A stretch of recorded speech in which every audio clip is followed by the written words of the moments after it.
Good morning, traders, and welcome to the new trading week ahead. I think last week was pretty lively in terms of the event risk that we had to navigate our exposures across.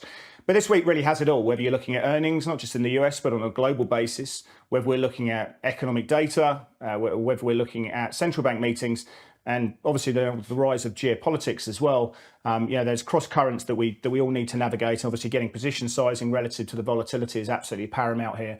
If we set the scene, though, if in terms of global equity markets, there's a lot of focus on China. We did see the Hang Seng have a bit of a snapback up 4.2% week on week.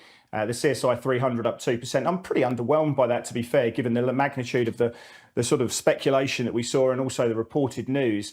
50 basis point triple R cut, which kicks into effect in February.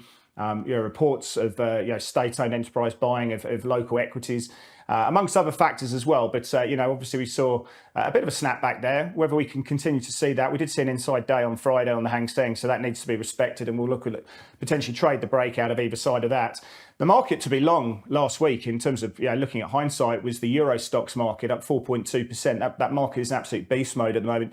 It's not just a euro effect. Obviously, the ECB refraining from talking about market pricing or pushing back on market pricing in their meeting last week was considered by some to be slightly dovish. And we've just seen a pretty heavy euro on the back of that. But, if you price the Euro Stoxx in US dollar terms as well, that index was up 3.8%. So Euro Stoxx is where the momentum seems to be if you're looking at equity markets at the moment.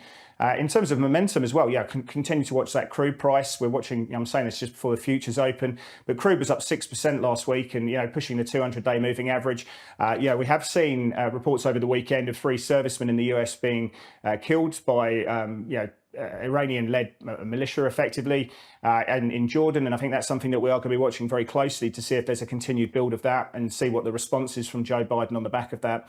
In terms of FX markets, the US dollar does seem to be carving out a bit of a range. No sort of surprise given what we've been seeing in 2-year Treasury yields, which you can see here is also carving out a bit of a range. But we've got the Dixie trading 103.80, 103. We've got 4 weeks in a row of upside in the dollar index, but it does seem to be sort of just moving sort of in a consolidation pattern at the moment. The good gains last week we're seeing in the South African rand, the Noki, and on the downside you've got the Colombian peso, the Chilean peso, and also the Hungarian forints as well. Something we are watching in the week ahead as we go through then, if we start in the US, we do have earnings very much front and center. So far, we've seen about 25% of the S&P market cap reporting. 78% of those have beaten earnings per share by about an average of 6%. And on sales, about 53% of companies have beaten so far. But this is the big one. 43% of the S&P market cap coming out with earnings this coming week. We've got Microsoft, Alphabet, Apple, Meta, Amazon, to name a few. I think 4 of the big Magnificent 7 companies are coming out, all have reasonable implied volatility in terms of where we're expecting them coming through. So a big week ahead in terms of micro issues playing through. In terms of the US data flow, we've got consumer confidence numbers. The market's expecting a little bit of an improvement there to 114.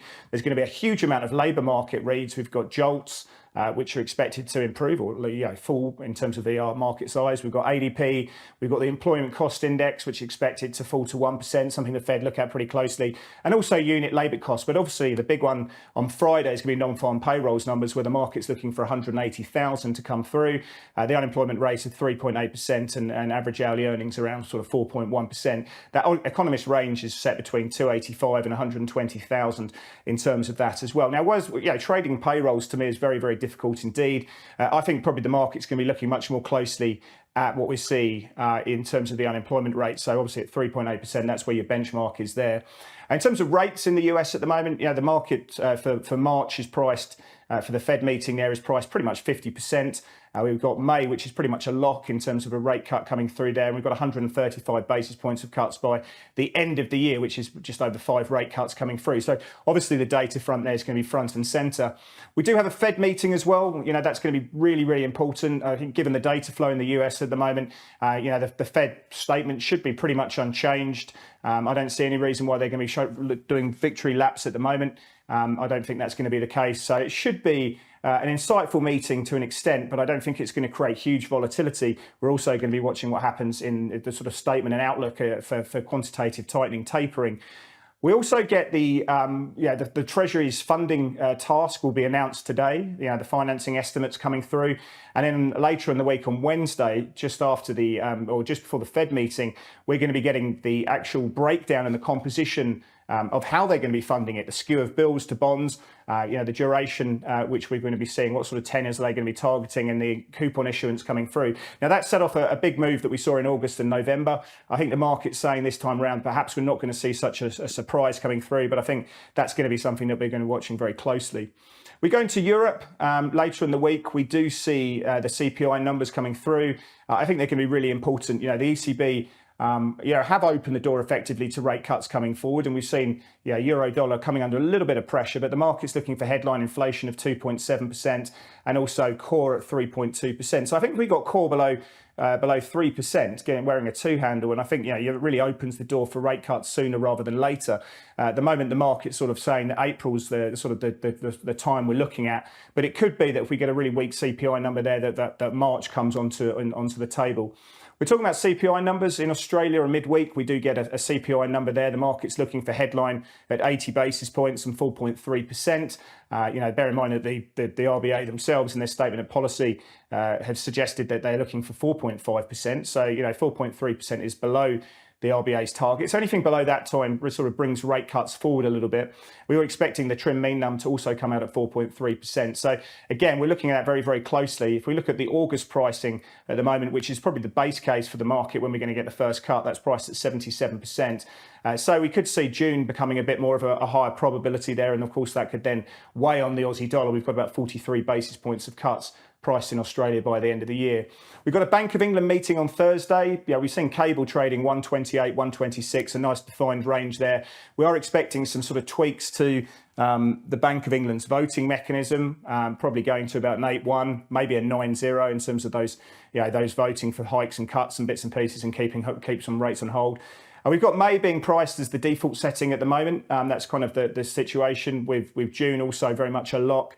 We're going to be looking at that UK rates pricing there as well. But the market's going into this with fairly resilient data in the UK recently, and probably that's supporting the pound to an extent.